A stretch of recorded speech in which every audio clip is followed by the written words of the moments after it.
So it was the beginning stages of my bulking journey, and I knew what I had to do. All I had to do was just to eat at a calorie surplus so that I could gain weight and thus more muscle mass. But the problem was that my appetite was just holding me back. No matter how hard I tried, it just seemed like, I could literally be sitting down for an hour trying to eat this meal, but I just wasn't hungry enough. I couldn't stomach down the food. And quite frankly, it was really frustrating because I knew what to do. It was just like my body was stopping me. Now, in case you don't know who I am, I'm Neal. I've made the transformation from being a really skinny guy who girls weren't really attracted to now having a lot more muscle and getting more attraction from women than I know what to do with. And I make videos like this to help guys like you to transform your body. So if that's something that you're interested in, keep watching. Now, obviously, a big part of making your transformation, as you probably guessed, comes down to your appetite, and pretty much you just need to eat at a calorie surplus. But how do you actually do this? There's a big thing, in a big debate, I guess, in the online world about clean versus dirty bulking. Now, I'm just going to be completely honest with you. If you do go on a dirty bulk, it's going to be a lot easier to get your calories. It becomes way easier because with a lot of these junk foods and processed stuff, if you're eating McDonald's, pretty much what I did, I used to eat McDonald's because it was okay, I noticed I could eat McDonald's or a lot of fast food, and they have these ingredients and chemicals in it that makes it so your appetite pretty much gets stronger essentially. They put all these chemicals in it. I'm not going to go into a full explanation, but they have all of these artificial chemicals so that you eat more, which gives them more money because you end up buying more food, and it's this whole thing.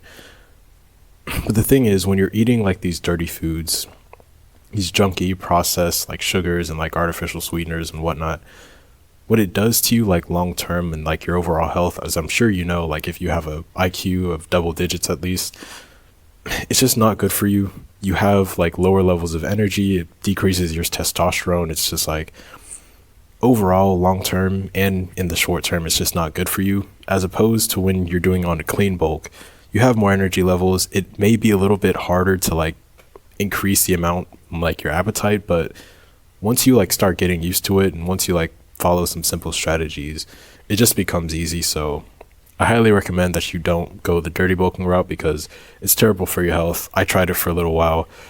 Dude, it's not fucking worth it. I promise you it's not worth it. Now, a big thing, if you're not already doing it, is that you have to start to track your intake.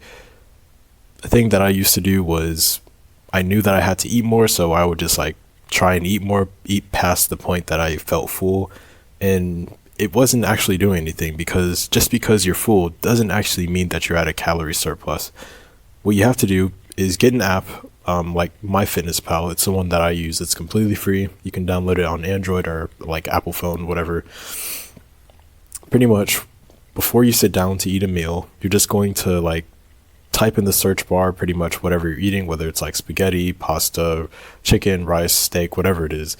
And you're going to keep inputting whatever you're eating into this diary, into this database. And over time, you're going to get an understanding of how many calories you're eating on average throughout the week.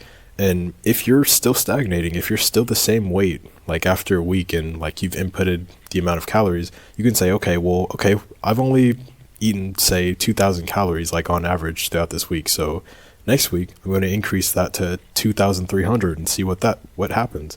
If you start gaining weight, then you know you're on the right track. But again, when you don't measure it, it's kind of your brain can trick you into thinking that you're out on a calorie surplus when you're actually not. So I really do recommend that you do that.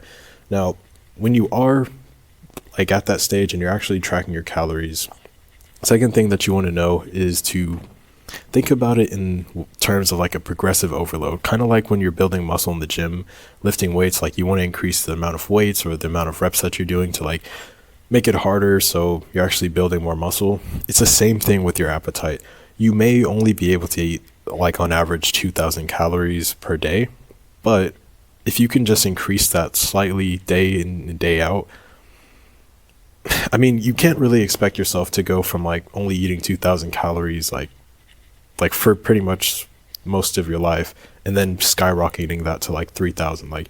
It's just not going to happen naturally, especially if you're just eating clean foods. But if you just progressively overload, just have it in your mind, okay, I'm only able to eat 2,000 on average, but I'm going to increase that just a little bit next or tomorrow or like the next week or whatever.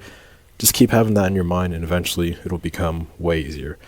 Another good tip that I've used is to space out the meals that you have. And specifically, it's like